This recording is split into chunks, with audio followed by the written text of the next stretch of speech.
It takes so long to start recording, although I don't know, maybe it is recording already. Okay, we should be good now. So, essentially, this is the last sort of regular PAL session for me anyway. Doha should still have one tomorrow night. And essentially, I'll be going sort of just through a little bit here and there from lectures sort of 23 onward. And then there are going to be 2 exam review sessions throughout sort of exam week. It's not really an exam week, I guess, but the exam period. So Doha has a session on Sunday, the 18th at, I want to say 6 p.m. Atlantic time, but you would want to double check that. It's on D2L. And she'll be covering sort of everything pre-midterm with Mark's portion, and then that's a 2-hour session. And then I will have another 2-hour session with the aim of sort of covering everything like post-midterm of Mark's session, so lectures like 23 onward. But I understand that is the day before the exam, so if there are other questions about things, you know, that I haven't prepped for that session, I'm not going to be like, nope, sorry, I can't answer that. But I'll probably aim to have like an hour or an hour and a half long session, and then maybe like some Q&A.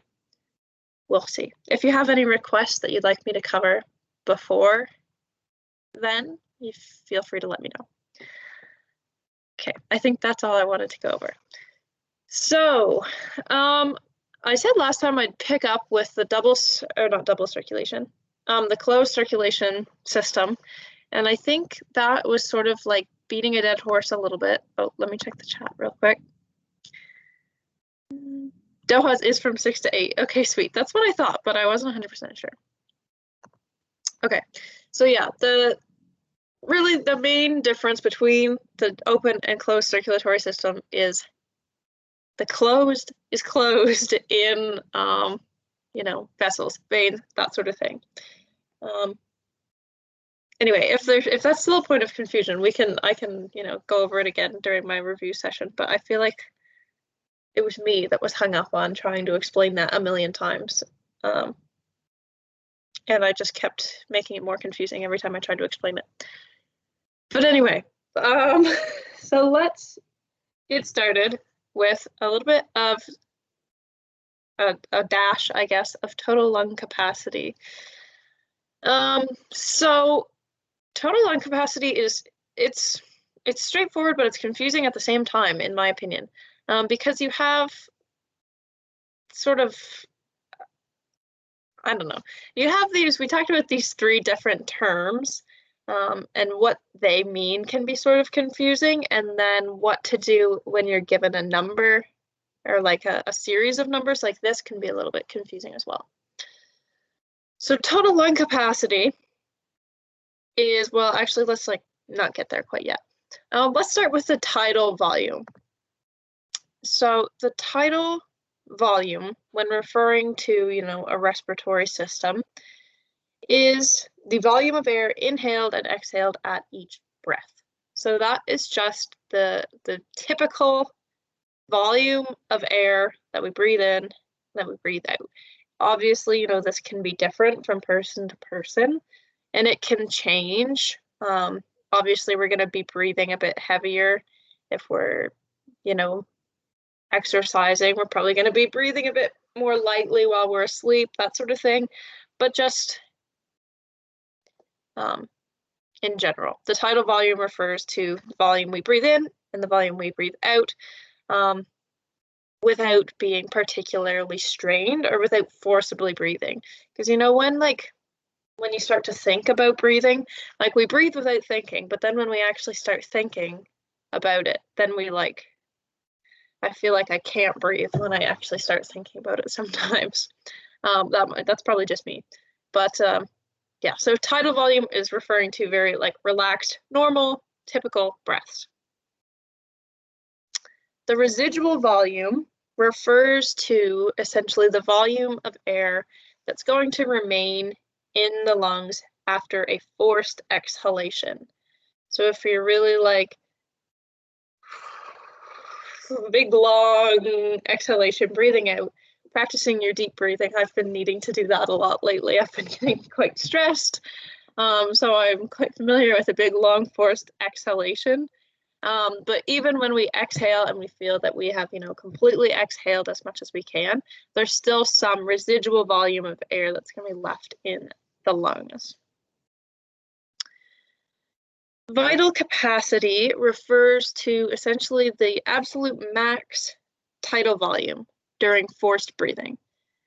So it's very similar to tidal volume, but it's essentially just like tidal volume to the max.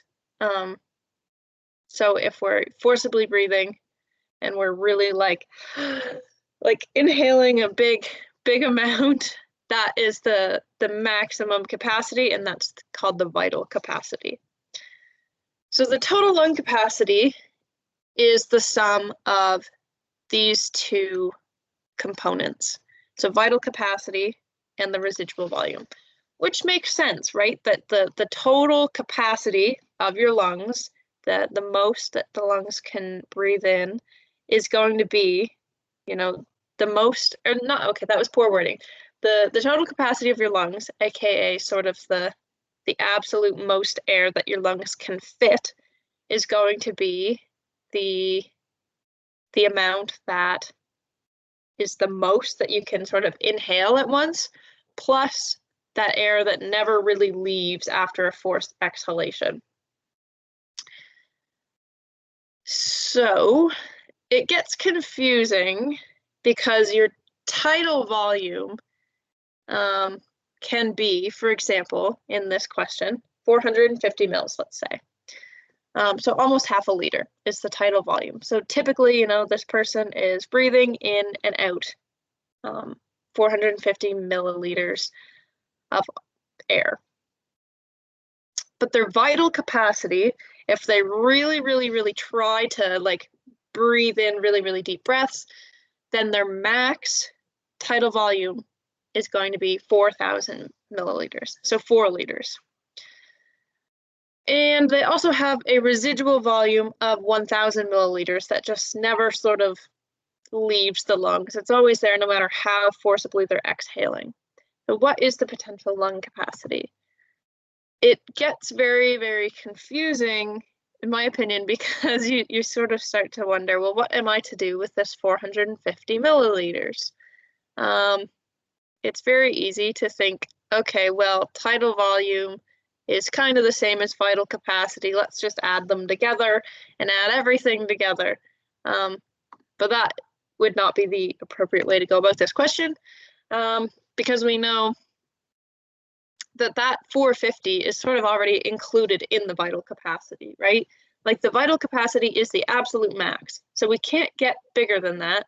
So it doesn't make sense to add the 450 in any way. Essentially, if you were given this question on a test, the 450 would just be there to sort of not mess with you, I guess, but really test that you knew what you were doing.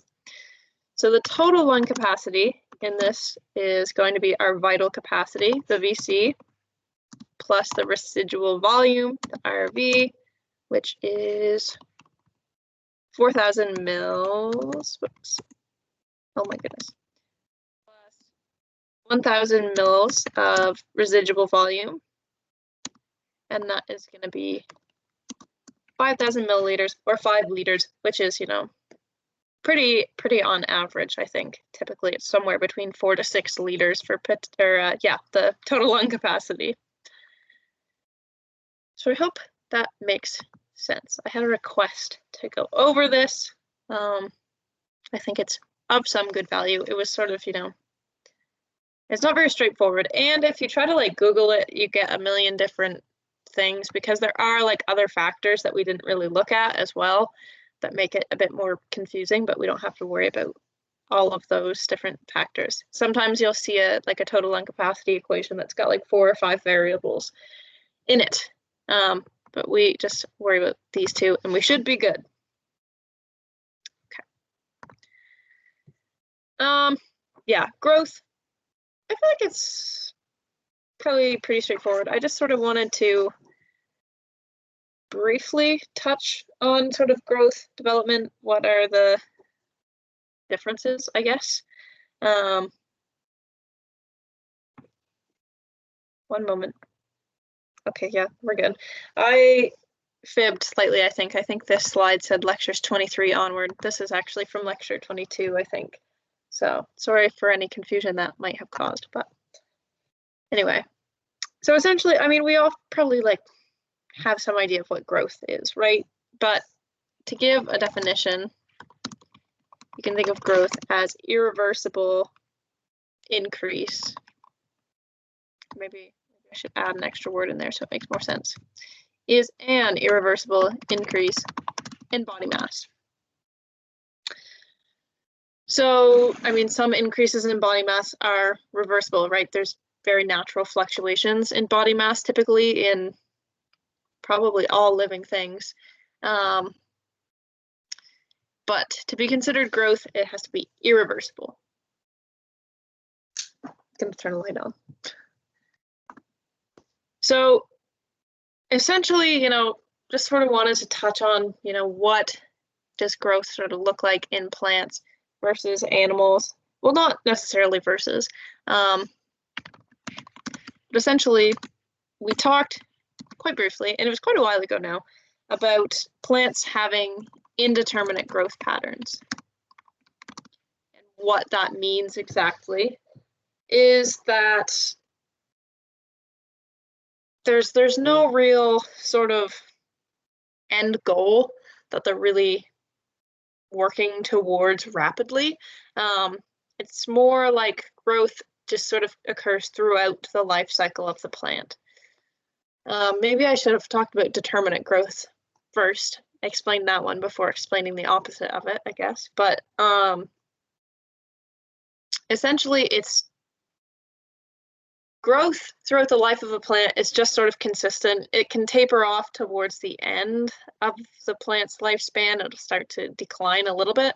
But for the most part, if you plant a small tree, like a little, I don't know, it doesn't have to be a sapling, I guess, but it's going to grow well the first year. It's going to grow well the next year, and it's just going to keep growing very, very consistently throughout its life. Whereas animals, typically we follow a determinate growth plan.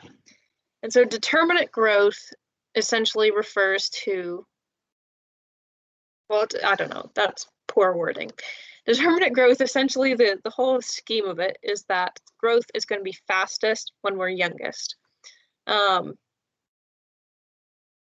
fastest as an embryo really is the fastest it gets. And then we sort of stop when we hit a juvenile sort of phase.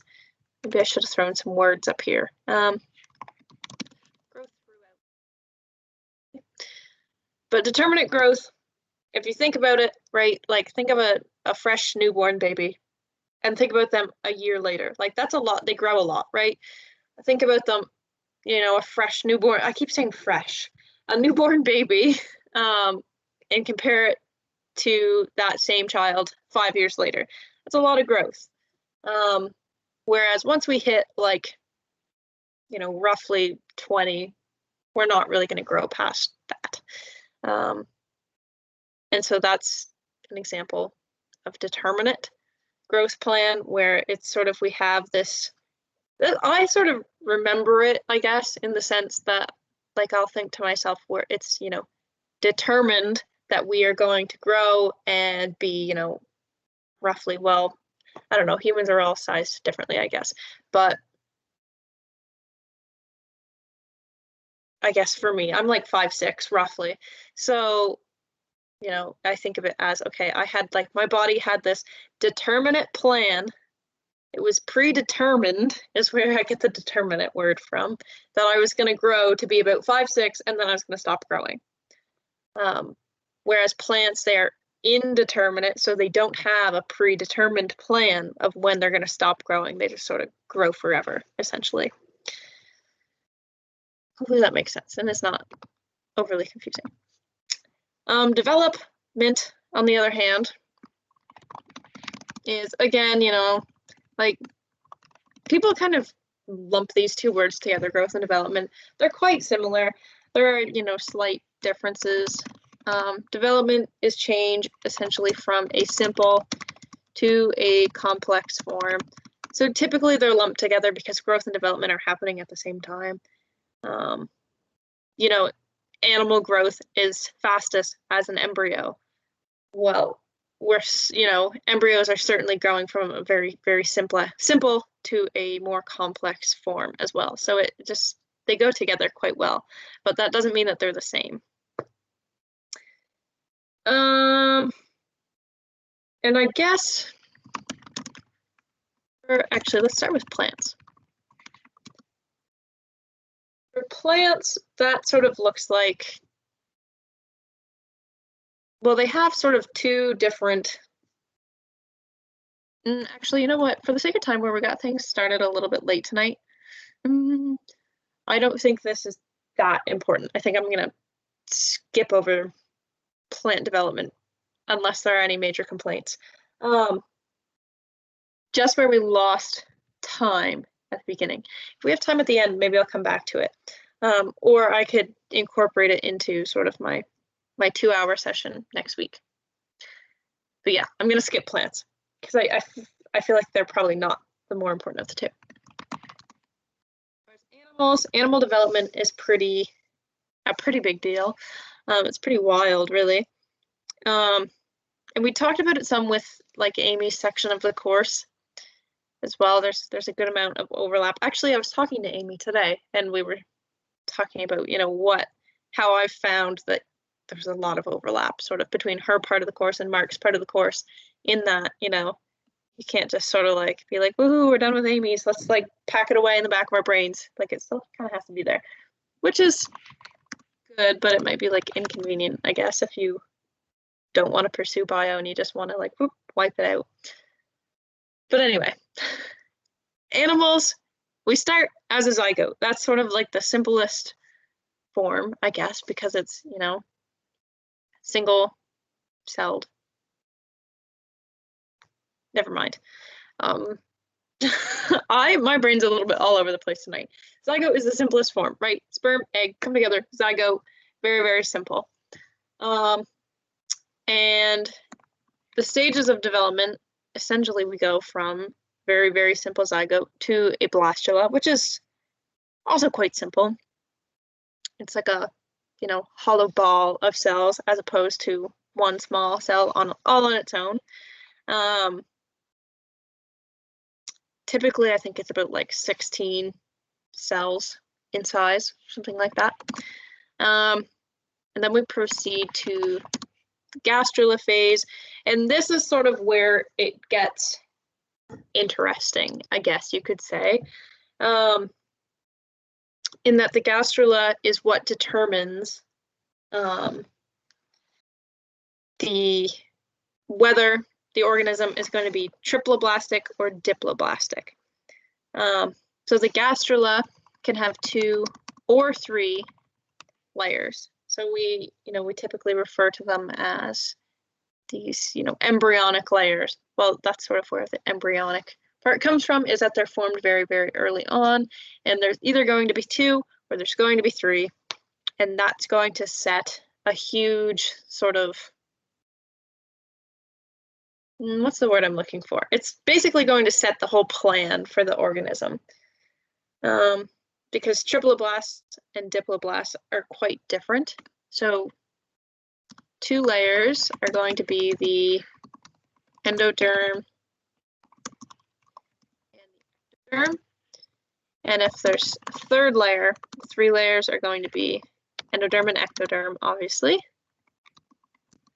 There's also going to be the mesoderm, which is sort of middle in between the two. And we talked about how typically, actually, let me put the word in here, triploblast. This is a diploblast. No, I think that's spelled right. Okay. yeah, so typically triploblasts are going to exhibit bilateral symmetry. And we're typically, going to be a bit more complex than diploblastic organisms. So a diploblastic organism, for example, is like a jellyfish is an example of a diploblast. They're cnidarian. So yeah, it's like very, very simple organisms.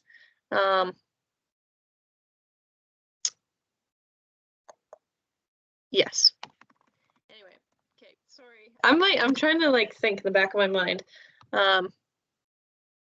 while I'm doing this. But anyway, the diploblasts typically display radial symmetry. So, like the jellyfish or a starfish, that sort of thing.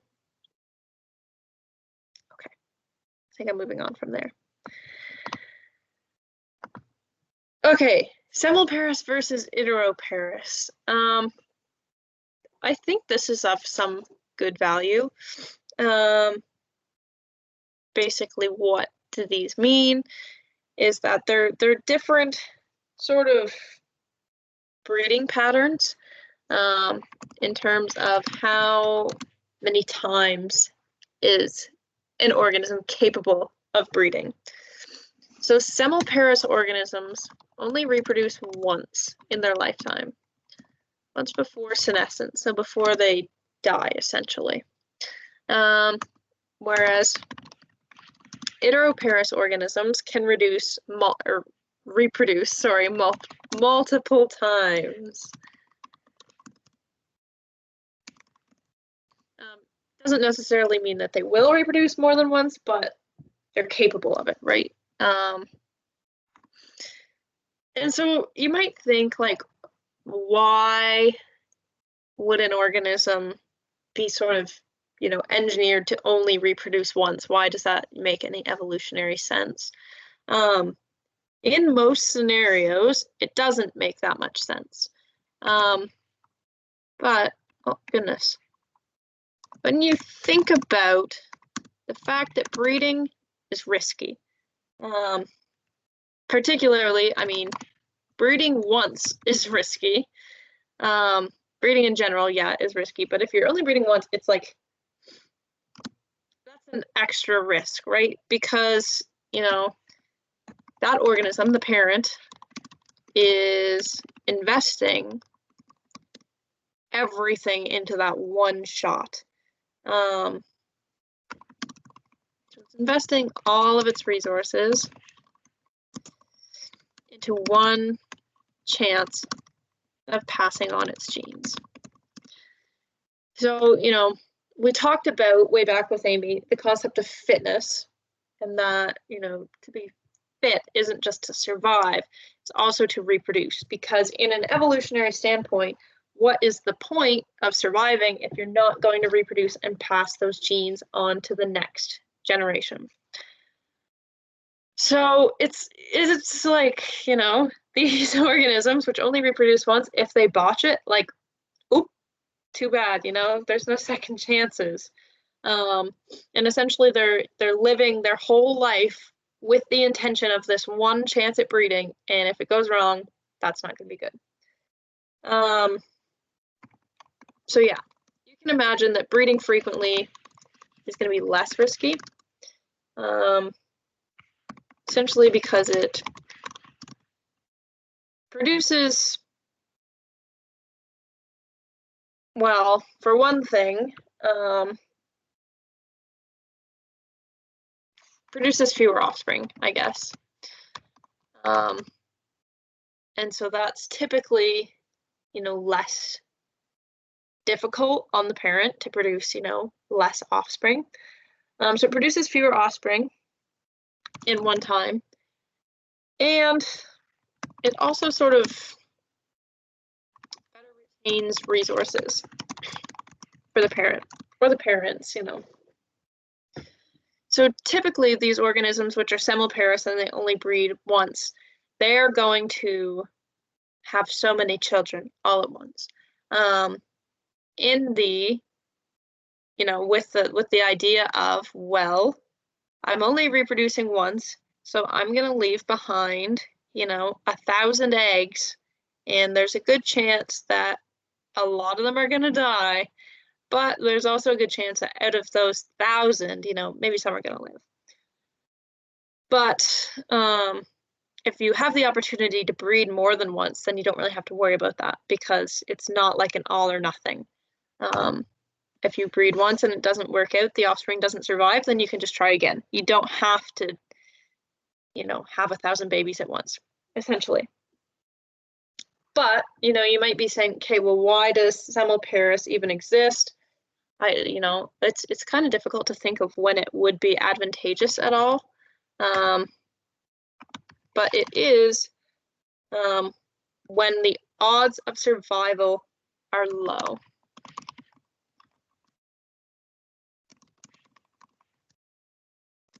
And that can be for either the parent or the offspring.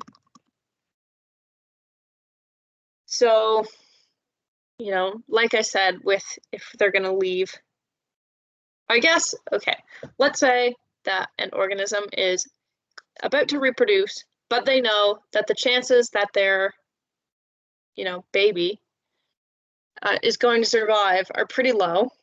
It would make more sense in that situation for the offspring to be plentiful, to, have a whack ton of offspring so that if, the odds aren't great that they're going to survive, but at least there's 1,000 of them, so maybe, a few will.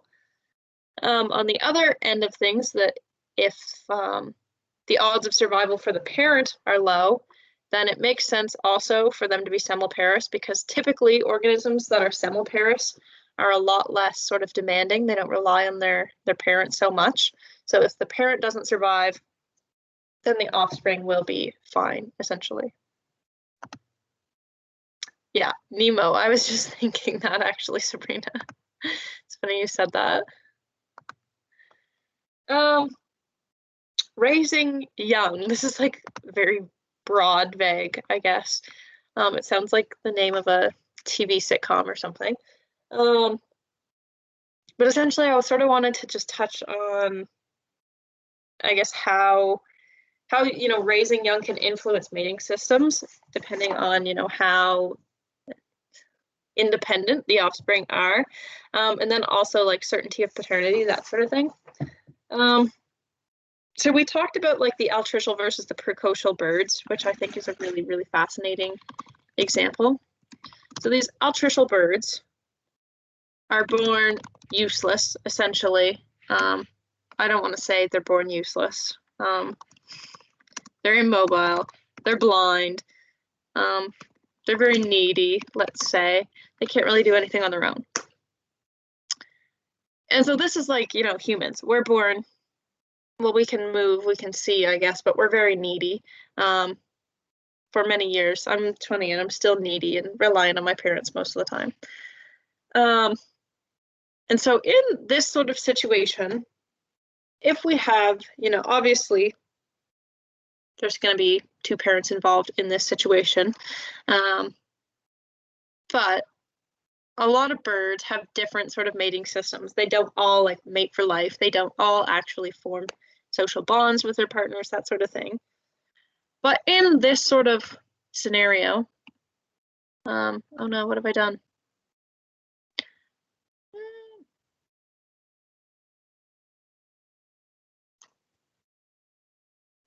Okay, I don't know why that took me so long to figure out. Okay, sorry about that. In this scenario, does it make sense for, one of the parents to sort of leave the nest, leave everything behind, and go on to, put their genes elsewhere? Not really. In this situation, both parents benefit from increased chances of survival. So if the babies survive, then both parents benefit from that because they both have successfully, put their genes into the next generation, which is all good. So essentially, monogamy is going to be favored here. So it's going to be favored for the both parents to sort of stay. Oh my goodness, what have I done? Anyway, I'm so bad with bullets on anything with Microsoft. Anyway, back to where I was getting at. It's going to be beneficial for both parents to stay, both parents to look after the young, because if both parents are there, there's a better chance they'll survive. But we also talked about these precocial birds. See, this is what I've done now. Go back. No. Anyway, just pretend that this one is like big and with the other one. Okay, it's fine. I'm at my wit's end with my laptop lately. We've been fighting all day. So the other end of the spectrum is the precocial birds, which are born mobile and a lot less dependent. So, I am not that familiar with birds in my own personal life, but something I am rather familiar with is in terms of baby animals, baby deer. I get a lot of baby deer in my backyard in the summer, and they are, typically up and moving within hours of being born. Last summer, maybe the summer before, my dad was in the woods behind my house, and he came across a newborn baby deer, which was still, wet from birth, and it was walking. Like, can you imagine? That's wild. Humans take 2 years to learn how to walk. The baby deer was still wet from being born, and it was like standing up and taking a few wobbly steps. Like, that blows my mind. But anyway, so in these examples where, oopsies, I spelled the pen wrong, that's embarrassing.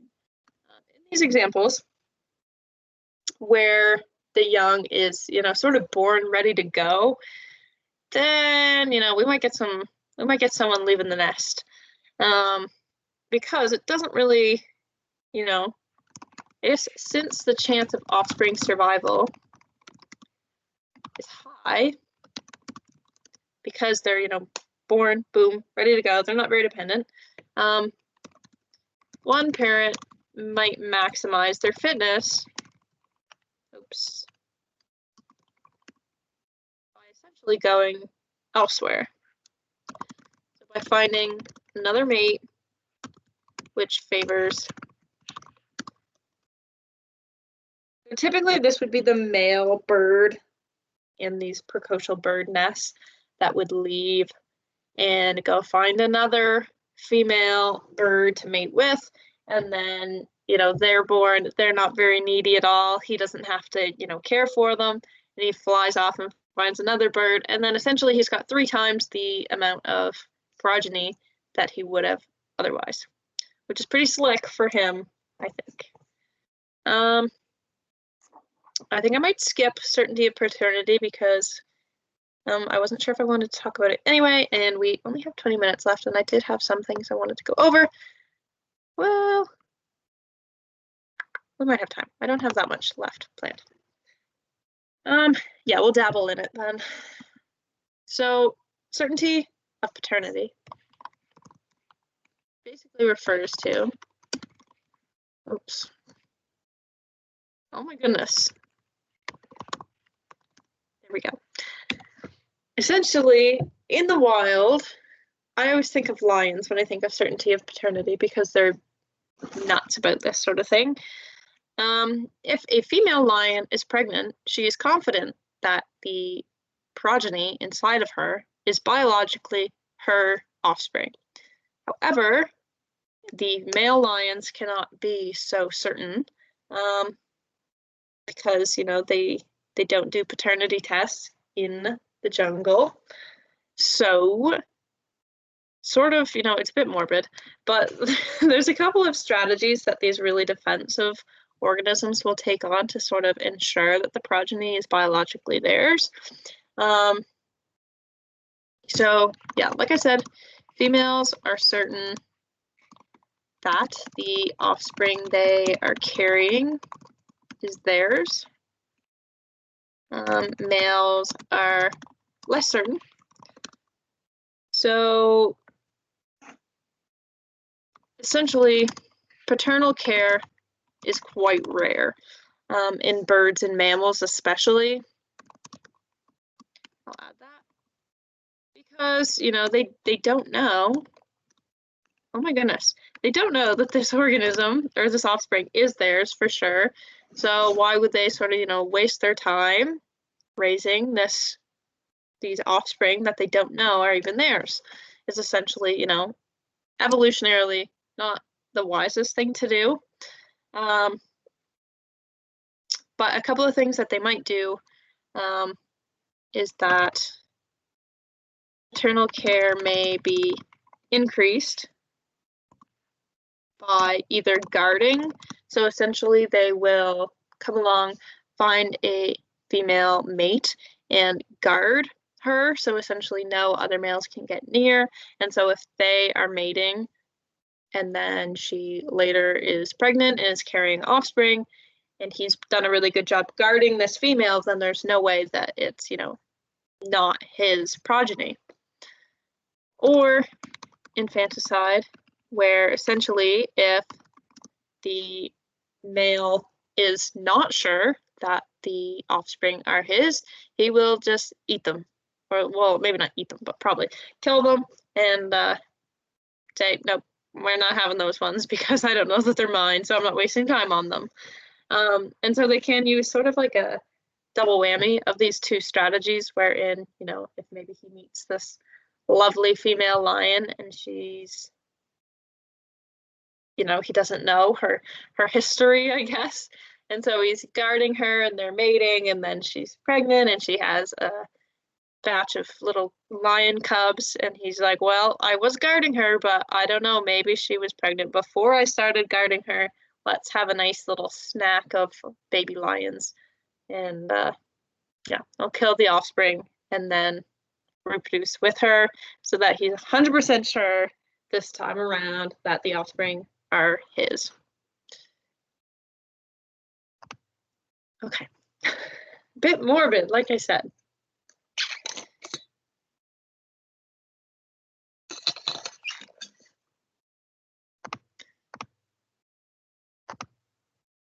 Okay, so the immune system. We talked about it with the lecture on defense. So essentially it is a mind-boggling system of defense. It's so complex, it blows my mind. I can't understand it. I'm in an immunology course and I really don't know what's going on most of the time because it's so specific, so it's just crazy how complex everything is. But anyway, we didn't really get into the immune system in this class, so don't worry too much. But I thought this was like a nice little diagram. I had to cut this off. It just said pathogens. So it's probably a good idea to know about innate immunity versus adaptive immunity. And essentially, innate immunity is kind of the first line of defense. And like it says here, it's in all animals. It's quite basic. And like this says here, recognize traits shared by pathogens using a small set of receptors. So essentially, it's not very specific. So they'll recognize a foreign invader, a pathogen, but they don't recognize, oh, hey, that's a virus. Oh, hey, that's a bacteria. Oh, hey, that's a parasite. It's more or less just like, oh, hey, you know, something's wrong. There's something here and that it's not one of us, so let's do something about it. It's also quite rapid. It's really quick.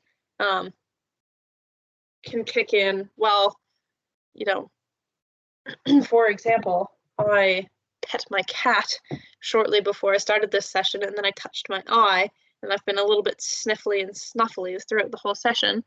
And essentially, you know, that was a very, very quick sort of reaction. And the reaction of my eye starting to water and my nose starting to run would be a good example of a barrier defense. So my mucous membranes, secretions, that sort of thing. It sounds gross, but anyway, essentially sort of kicked in and was like, hey, whatever you just put in your eye, get it out of here. Like, it's not good for the body.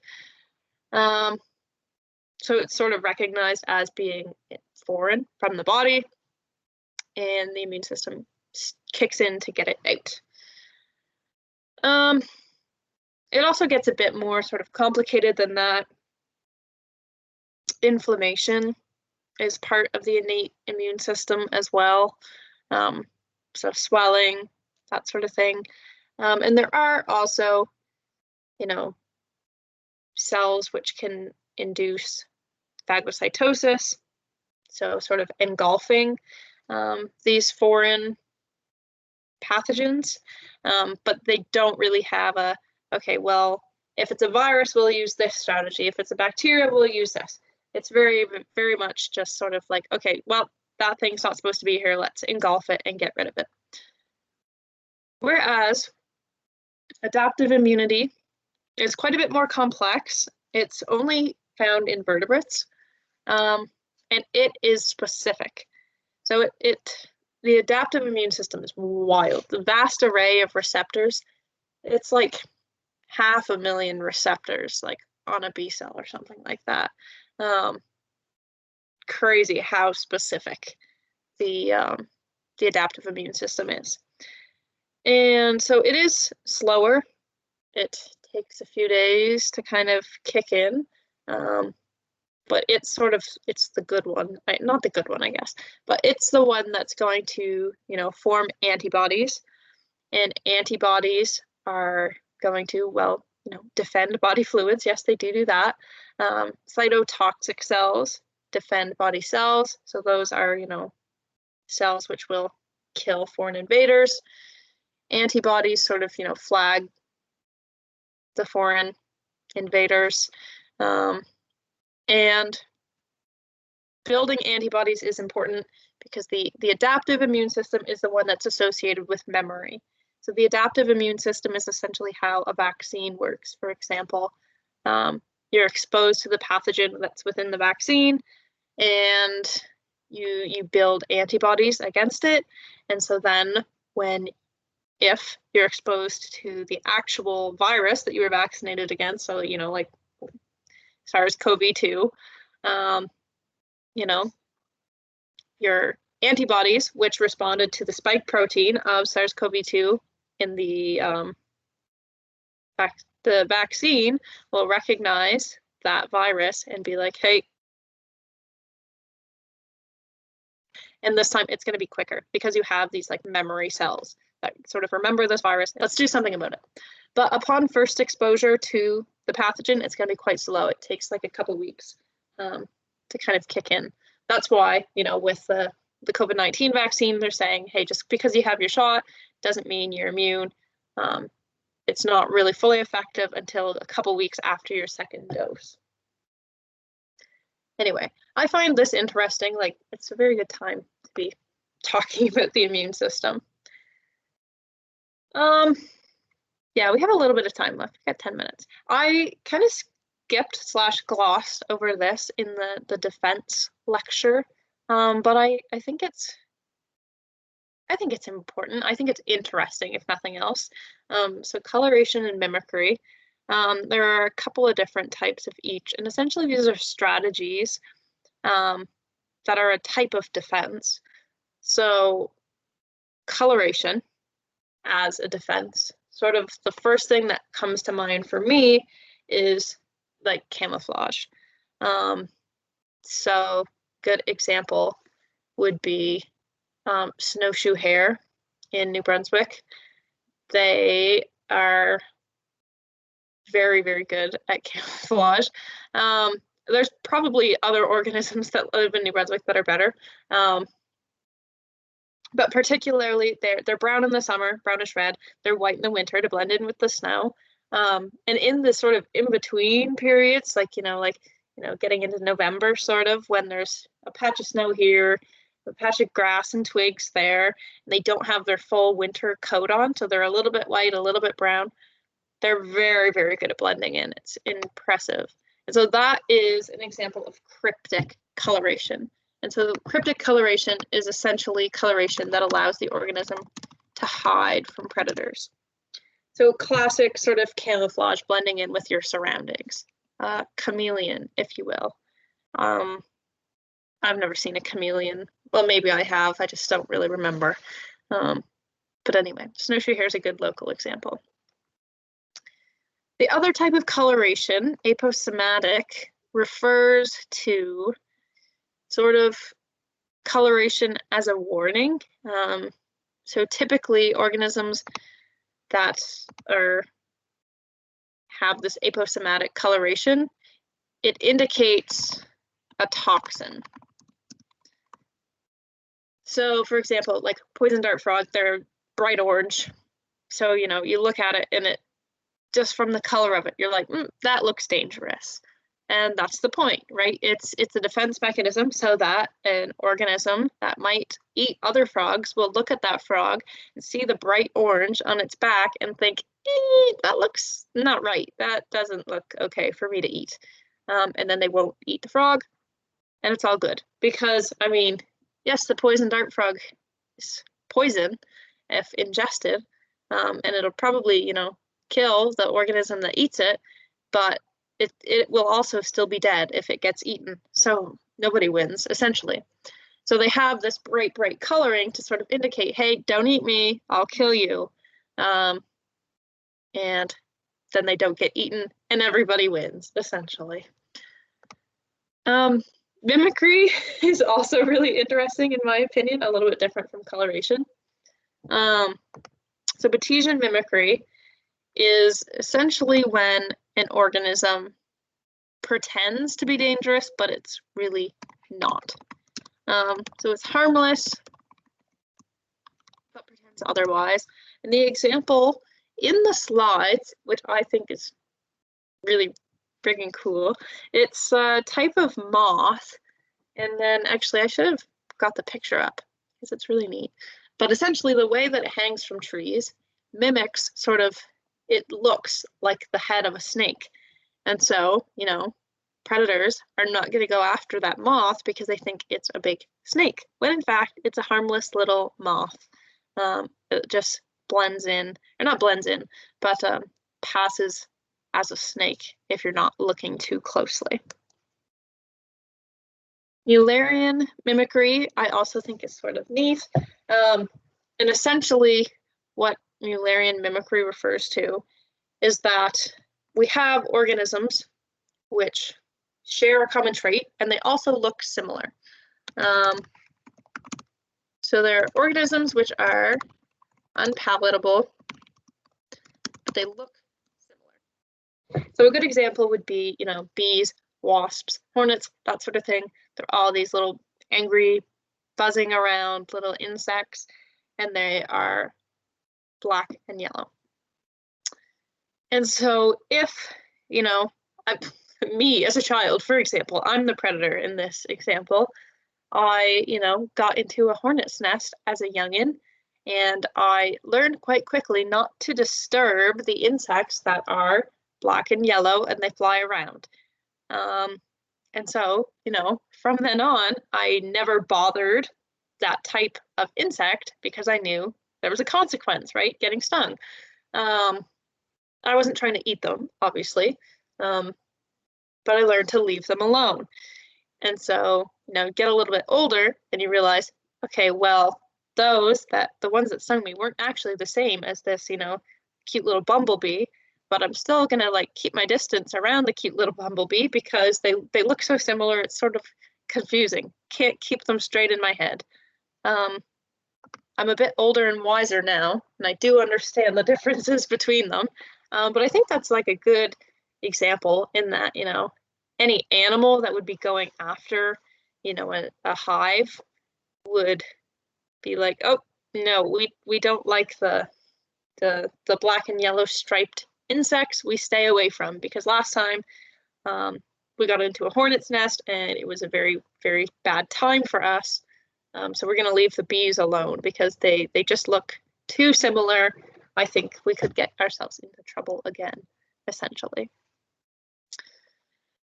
I had one more slide that I thought we might get to, but there's only 3 minutes left, so I don't know that I really want to get into it. 2 minutes left now. But I will definitely incorporate like hormones and phytohormones into my big 2-hour session on Wednesday, next Wednesday, a week from today. So if you have any specific questions, requests, anything like that that you would like me to cover, feel free to send me an email, a message on Teams, fill out something in the Google Forms. I can send a link to that again tonight. Yeah, reach me anyway. You're not a bother if you ask for something specific in a session. I actually love it when people ask for specific things because it makes it, so much easier for me to sort of plan what I should talk about. So yeah, feel free to send me any suggestions that you may have. It's a week away, so there's still lots of time. So yeah, give it some thought and let me know if there's anything specific. Otherwise,